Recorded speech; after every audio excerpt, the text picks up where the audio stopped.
perkataan ruh seorang yang sudah mati berada di ruang rumah kita. Ada yang berkata selama 3 malam, ada yang sampai 40 malam. Kasihanlah, ruhnya lagi diam di rumah, jasadnya di kuburan. Terus ngapain jasadnya di situ, kasihan sendirian? Kalau orang sudah di alam kubur, kemudian akan dikembalikan ruhnya. Buat apa Allah kembalikan ruh? Supaya proses langkah awal hisab. Tapi hisab yang masih istilahnya ringan, menghadap mungkar nakir. Ada beberapa pertanyaan yang perlu kita jawab saat menghadapi mungkar nakir. Seandainya kita berhasil lolos dari pertanyaan dan kita bisa menjawab seluruh pertanyaan mungkar nakir, berarti akan kita menikmati.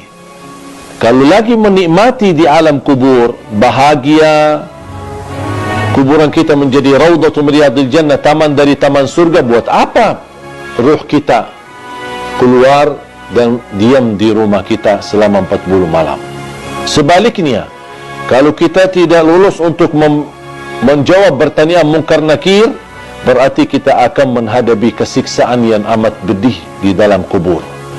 Dan tidak mungkin orang itu saat disiksa masih nyawanya bisa jalan-jalan kemana-mana, termasuk mampir ke rumah dan diam di rumah selama 40 malam.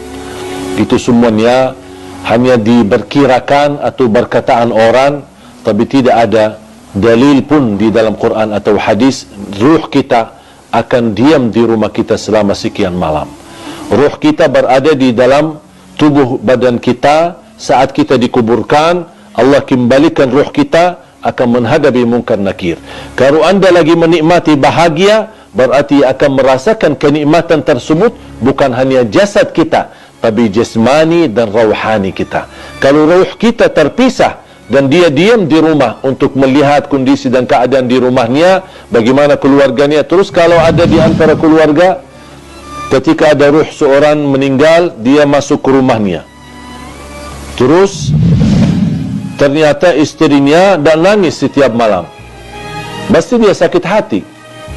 Bukan sakit hati, ya sakit ruh. Apalagi kalau istrinya nikah, kok malah tinggalin aku meninggal malah kamu nikah. Berarti ruhnya lagi sibuk urusan keluarga. Ini semuanya tidak masuk akal. Makanya jemaah sekalian, jangan terlalu percaya hal-hal yang aneh-aneh. Kalau kita bahagia di alam kubur, berarti ruh kita akan disibukkan dengan kebahagiaan. Kalau kita lagi di alam kubur disiksa, na'udzubillah min zalik, berarti ruh kita akan kesibukan dengan azab, na'udzubillah min zalik. Dan kematian kita cuma sekali, tidak akan mati lagi.